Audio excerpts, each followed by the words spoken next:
What is up, you guys? Brooke here. You may see the title here and wonder what happened to vampires in New Orleans, Brooke? Well, I'm gonna get there, but first, God, my freaking neck. I have a really bad crick in the neck, by the way, y'all. I got it last night whenever I fell asleep typing stuff on my computer in bed, and I fell asleep wrong. Ow, even just doing that, even just this, it's not fun.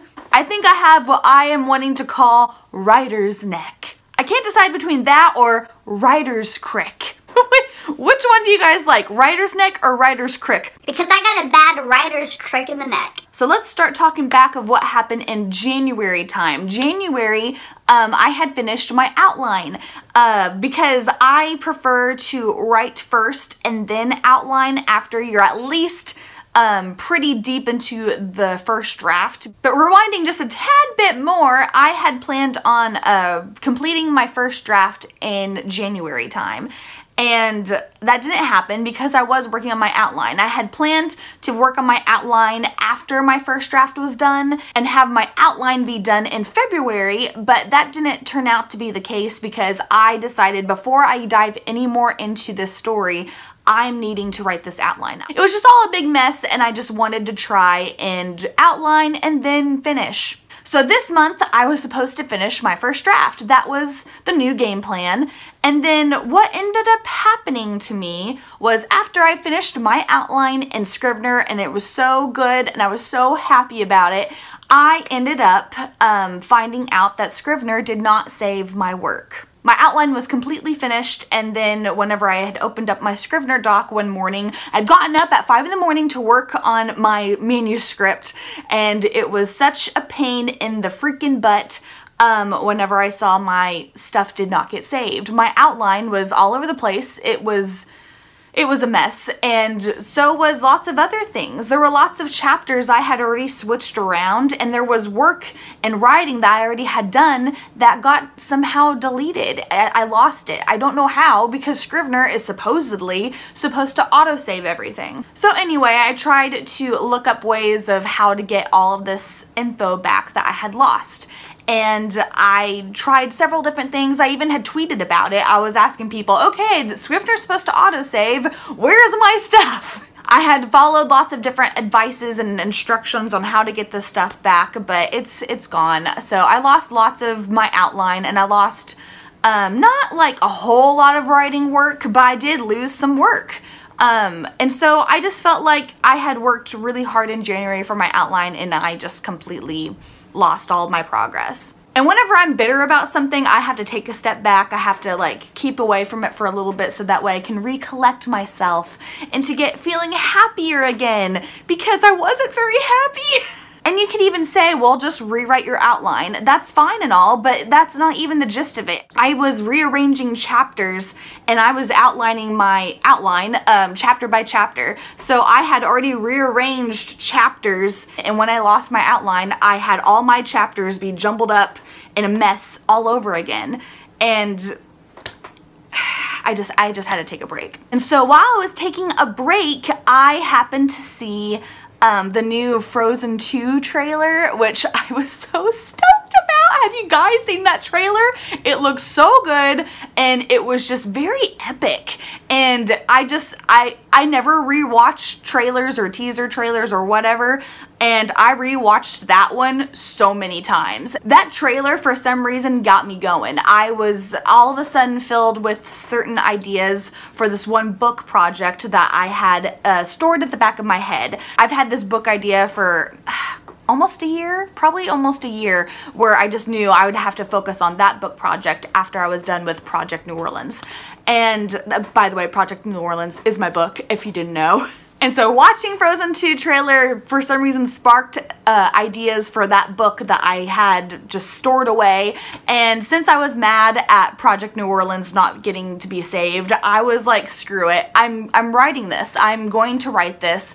And I even like had asked on Twitter, I was like, what do you guys think I should do? Should I fast draft this one new book idea, or should I keep going with my vampire book? and everyone had voted for fast drafting, which I was thinking in my head, maybe I can fast draft it. But you know what? I'm not a fast drafter, but I still wrote a whole lot for this new book idea, and I really loved the direction it was going in, and I love that story. So I was thinking in my head, what if I just push pause? What if I push pause on this paranormal vampire story that takes place in New Orleans, so that way I can focus on something else? I knew Project New Orleans was always going to be there, and I knew that I was not in the right frame of mind to focus on it, so I really started to write this new book. I'm a few chapters in. I really love how I've come up with it, and I actually started writing it in a Google Doc. The only times I was ever writing in a Google Doc was whenever I was doing write-in live streams on my channel or with Natalia Lee and Mandy Lynn, but I never actually had written a full-out like draft on a Google Doc before, and I tell you what,